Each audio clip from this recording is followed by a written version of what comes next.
En premier lieu, je dirais la tendance mondiale des groupes automobiles qui souhaitent à réduire leur dépendance à l'Asie. Et là, la Tunisie elle doit se positionner et elle doit capter une partie de cette relocalisation. Uniquement 13% des entreprises ont développé une stratégie Industrie 4.0. Uniquement 13% ont des programmes de formation Industrie 4.0 pour tous les collaborateurs. On doit mettre en avant les success stories en Tunisie, le savoir-faire des experts et des entreprises. Voilà. Tout ça, ça va permettre de se différencier et de créer une identité unique, différente pour le secteur automobile en Tunisie.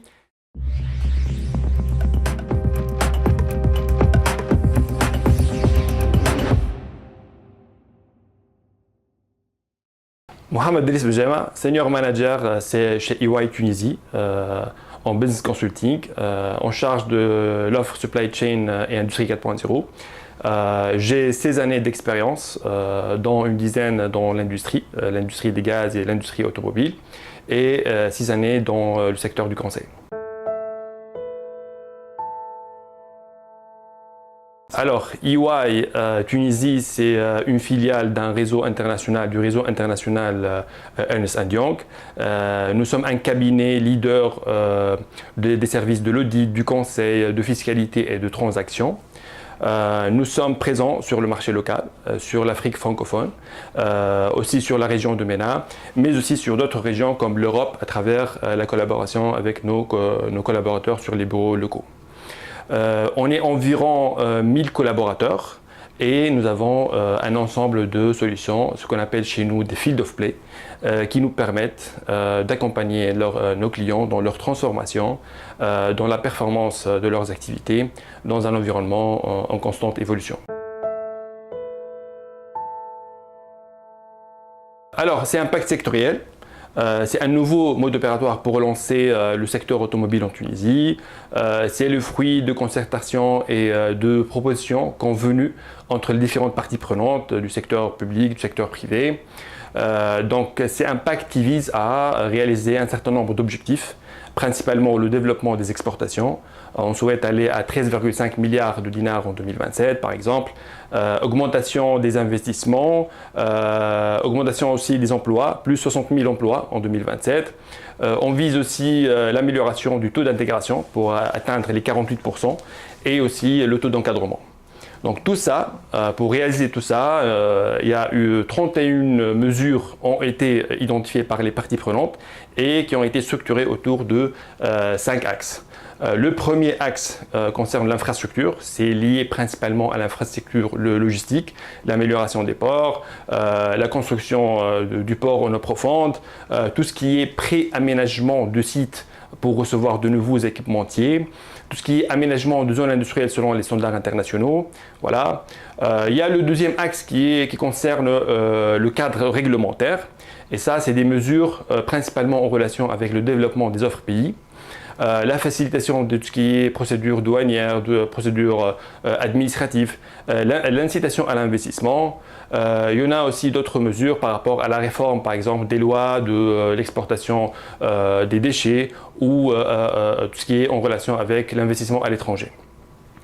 Le troisième axe concerne le volet recherche et développement qui vise à développer des compétences spécifiques pour le secteur. Et là, à travers, par exemple, l'élaboration d'un référentiel métier, le développement des branches spécialisées, amélioration de la collaboration entre les universités et les entreprises. Voilà. Par la suite, il y a le quatrième axe qui concerne la recherche et le développement. C'est un axe qui vise à développer des centres de compétences, de formation spécifiques, tout ce qui est aussi incubation de start-up, matching entre les universitaires et les professionnels et une amélioration de la collaboration avec les clusters spécifiques et spécialisés. Le dernier axe qui touche le volet visibilité et image, et là c'est tout ce qui est promotion du secteur à travers le démarchage, le lobbying gouvernemental, à travers le secteur privé, à travers l'élaboration de nouveaux accords sur le plan régional, à travers l'exploitation davantage du réseau d'ambassadeurs tunisiens pour promouvoir et booster le secteur.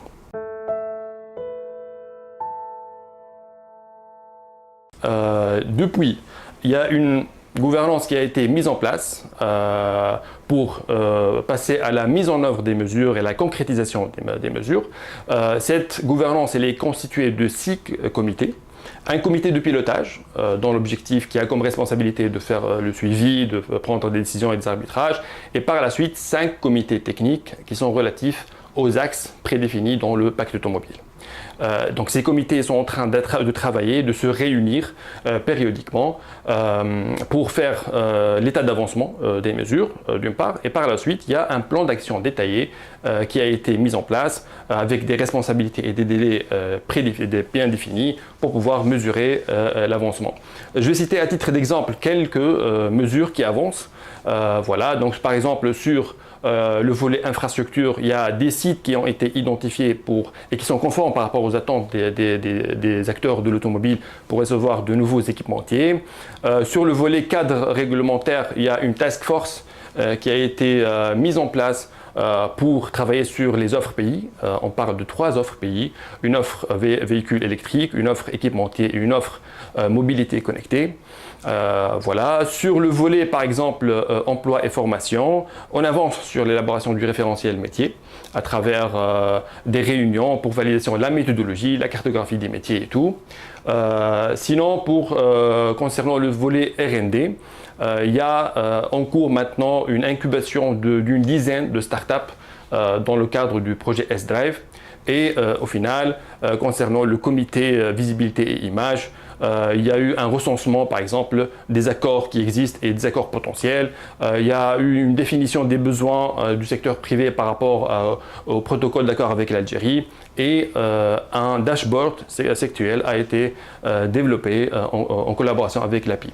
Il faut noter qu'il y a un comité, un 6e comité qui sera mis en place qui va traiter le sujet durabilité et tout ce qui est enjeu lié à la décarbonation. Sur le marché, il y a le partenaire européen. Il y a une conjoncture un peu difficile avec ce partenaire où on voit par exemple des baisses en termes du chiffre d'affaires sur quelques constructeurs automobiles. Voilà. Il y a par contre une forte croissance chez des acteurs chinois. Voilà. Mais nous, indépendamment de cette conjoncture, je pense que le secteur en Tunisie se porte bien. Voilà, parce que c'est un secteur qui génère un chiffre d'affaires de 8 milliards de dinars aujourd'hui. Il assure plus qu'environ 100 000 emplois directs et indirects. Il y a des acteurs à l'international, des géants de l'automobile qui sont installés en Tunisie et aussi des acteurs tunisiens, des groupes et des entreprises tunisiennes qui sont très performantes et qui sont très bien positionnées sur le marché international. Il y a sur le marché tunisien aussi, sur le secteur, il y a une dynamique d'investissement qui est significative. On a observé dernièrement qu'il y a des investissements de la part d'un acteur international de l'automobile sur la région de Bizerte avec un budget environ 300 millions de dinars. Et aussi, il y a des extensions des acteurs qui existent avec une valeur estimée d'1 milliard de dinars. Voilà, tout ça pour dire que c'est un secteur en Tunisie stratégique qui peut se développer, qui peut créer de la croissance, mais qui doit s'adapter avec un environnement, avec une conjoncture difficile, qui doit gagner en résilience pour faire face à ce contexte qui n'est pas toujours favorable.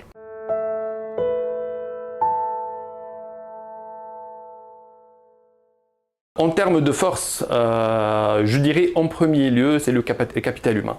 En Tunisie, on a une main-d'œuvre très bien qualifiée et compétitive et qui est capable de créer de la valeur voilà, si les moyens sont là et si l'environnement il est favorable. Et par la suite, je dirais aussi, c'est qu'on a un écosystème qui est très riche et très bien développé. On parle d'environ 300 entreprises qui sont actives sur le secteur de l'industrie automobile. Il y en a des centres techniques, des technopoles, il y a des prestataires de services spécialisés, il y a des startups. Tout ça, ça permet de créer un environnement favorable à la création de valeur. Je dirais aussi c'est l'emplacement aussi de la Tunisie, la proximité géographique et culturelle à l'Europe, ça c'est évident, mais aussi l'ambition nationale et la vision stratégique à travers ce pacte automobile. Voilà, donc, et ce dialogue et cette collaboration public-privé, je pense que c'est très positif et c'est un point très fort pour le secteur. En premier lieu, je dirais la dépendance au marché européen et la dépendance à la sous-traitance. Voilà, cette dépendance qui limite le développement de produits à forte valeur ajoutée, ça d'une part. Par la suite, on parle de tout ce qui est aussi une rigidité administrative et réglementaire qui impacte à la fois les acteurs et qui peut impacter aussi les investisseurs aussi étrangers qui veulent s'installer en Tunisie. Il y a le problème aussi de l'infrastructure en Tunisie, je parle de l'infrastructure logistique spécialement, qui a un impact sur l'excellence, sur la performance opérationnelle des entreprises, non seulement sur les délais, sur la qualité aussi du service, sur la capacité des entreprises à réagir aux besoins de leurs partenaires, à être réactifs par rapport aux besoins de leurs partenaires, mais aussi sur le plan coût. Une chaîne logistique qui est peu fiable, ça nécessite plus de moyens, donc plus d'investissement, plus de coûts, plus de stock de sécurité. Et ça représente un coût supplémentaire et un coût opérationnel supplémentaire pour ces entreprises qui travaillent généralement en juste à temps, en flux tendu. Ça, c'est sur le plan structurel. Par contre, sur le plan conjoncturel, il y a aussi des problèmes, comme c'est déjà expliqué, par rapport au ralentissement de l'économie en Europe. Il y a le problème aussi, vu le contexte international, de pénurie de matières premières, de coûts de matières premières. Il y a le coût de transport qui augmente aussi beaucoup. Et il y a des facteurs comme le taux de change et l'inflation qui peuvent augmenter les coûts et impacter malheureusement la compétitivité des acteurs en Tunisie.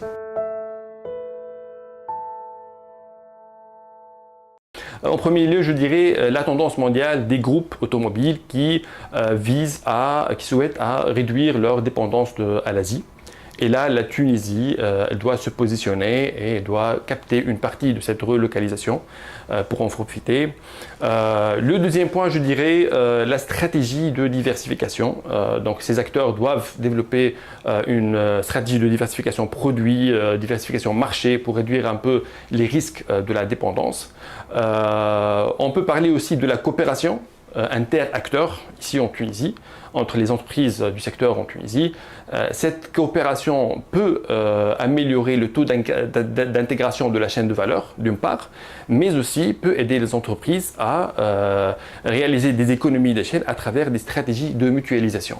Et là, on prend peut-être l'exemple les stratégies d'achat, mutualisation des achats. C'est un sujet qui peut être étudié et qui peut réaliser des savings pour les entreprises et renforcer leur pouvoir de négociation avec leurs partenaires. Il y a d'autres points aussi concernant le positionnement sur des produits à forte valeur ajoutée, en améliorant d'une part le taux d'intégration et aussi en se focalisant sur l'innovation logicielle, l'ingénierie et l'innovation logicielle dans le secteur automobile. Il y a aussi tout ce qui est production de pièces de véhicules électriques, ça c'est aussi une piste. On peut parler aussi des accords, une meilleure exploration des accords commerciaux, par exemple l'accord ZLECAf avec les pays africains, même si on sait les contraintes logistiques et les contraintes administratives, mais ça mérite d'être étudié. Voilà. Il y a tout ce qui est aussi normes et exigences, nouvelles exigences en termes de décarbonation. Ça peut être aussi une menace, mais je pense qu'en Tunisie, on a les compétences nécessaires et on a le savoir-faire et la conscience aussi pour s'aligner avec ces nouvelles exigences et de bien se positionner auprès de nos clients. Un sujet aussi autour de l'énergie. On sait que l'énergie, c'est le deuxième poste de charge en Tunisie par rapport au coût opérationnel. Et là, l'autoproduction de l'énergie peut aider et peut améliorer la performance opérationnelle. Et le dernier point, je dirais, tout ce qui est exploitation des nouvelles technologies de l'industrie 4.0. Et là, je me permets de vous donner un peu quelques chiffres par rapport à l'état des lieux de l'industrie 4.0 avec un focus secteur automobile, selon le baromètre EY qui a été élaboré en l'édition 2024 en collaboration avec Unido et Innovation. Alors, ce qu'on a constaté, que uniquement 13% des entreprises ont développé une stratégie Industrie 4.0, uniquement 13% ont des programmes de formation Industrie 4.0 pour tous les collaborateurs, soit on participe à des événements, soit on fait des formations spécifiques pour les directeurs uniquement. La première attente, objectif principal derrière ça, selon les acteurs, c'est l'efficience de la production, c'est tout à fait logique. Et le premier défi, c'est le financement, c'est le coût élevé de cette transformation Industrie 4.0.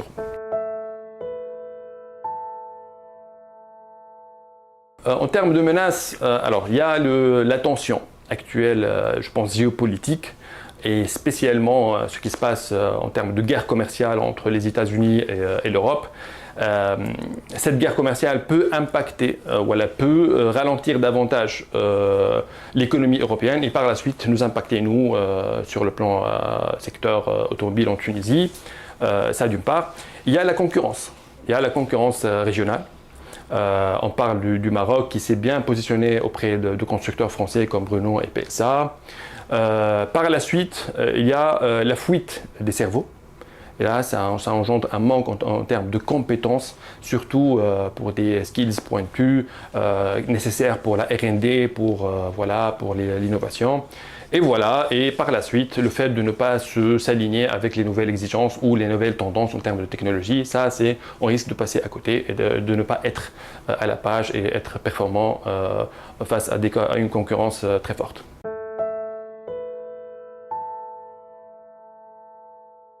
Même si on est relié à des donneurs d'ordre, l'innovation, elle est toujours possible. Voilà. Et là, on doit tout d'abord bien comprendre les besoins stratégiques de ces donneurs d'ordre, s'aligner avec leur roadmap. Et là, par exemple, l'Open Innovation peut être la solution par rapport à ça. Et puis, il y a des approches plus opérationnelles à mettre en place, à adopter, selon le contexte de chaque entreprise. Si une entreprise, par exemple, elle n'a pas assez de marge de manœuvre avec son donneur d'ordre, elle peut adopter une approche d'innovation incrémentale. Elle peut agir sur les process, par exemple, à travers la refonte, à travers la réingénierie, à travers l'implémentation de solutions digitales pour réduire les coûts, les délais, le gaspillage, les non-conformités. Ça d'une part. Sinon, si on a plus de marge de manœuvre ou on a un taux d'intégration plus élevé, on peut faire de l'innovation produit en se basant sur de la R&D par exemple, ce qui est un travail plus lourd en termes d'investissement, de temps et nécessite plus de compétences. Et selon le contexte de chaque entreprise, on peut combiner les deux approches. Mais dans tout ça, les acteurs aujourd'hui en Tunisie ont besoin d'un appui pour financer cette innovation. Ils auront besoin aussi d'être accompagnés à travers des mécanismes, des programmes pour concevoir et pour mettre en œuvre cette innovation.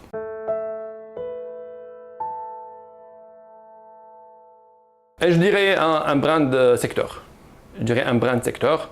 Nous, si on se base sur les points forts de la Tunisie, surtout la qualité de la main-d'œuvre, la Tunisie peut devenir un centre d'ingénierie et d'innovation logicielle du secteur automobile, quoi. Et là, ça d'une part, c'est un point fort et ça, un point de différenciation, je pense. Alors, comment travailler sur ça? Voilà, il faut avoir tout d'abord un plan de com percutant, multicanal. Ça a été abordé en partie sur le pacte automobile, sur l'axe visibilité et image. Voilà, donc il faut communiquer à travers le lobbying gouvernemental, à travers le secteur privé, les événements, le digital, il est très important. On doit mettre en avant les success stories en Tunisie, le savoir-faire des experts et des entreprises. Voilà, tout ça, ça va permettre de se différencier et de créer une identité unique, différente pour le secteur automobile en Tunisie. Et pourquoi pas créer un label. Un label secteur commun pour le secteur automobile en Tunisie. Ce label doit matcher avec l'identité du secteur, les objectifs stratégiques et tout. Et voilà, donc, et je profite de cette occasion pour proposer Tunisia Mobility Hub comme un nom de label. Voilà.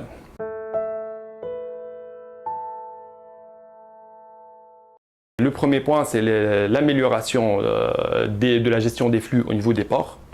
Le temps, c'est de l'argent. Voilà, donc pour assurer une fluidité de la chaîne logistique, de la chaîne d'approvisionnement, on doit maîtriser les délais, principalement au niveau de la logistique portuaire. Plus de simplification de procédures et moins de rigidité réglementaire, voilà, d'une part, et puis par la suite, développer une offre pays pertinente. C'est des branches spécialisées, voilà, et qui doivent toucher aux compétences manquantes pour faire un focus sur la partie R&D et innovation. Tout ce qui est en relation aussi avec ce qu'on a dit sur le plan Industrie 4.0, c'est l'appui au financement de ces projets de transformation digitale. Plus de sensibilisation des acteurs, parce que l'enjeu il est important, et puis par la suite des programmes d'accompagnement des entreprises pour s'aligner avec les nouvelles exigences. Je pense qu'on a tous les ingrédients pour faire développer davantage ce secteur.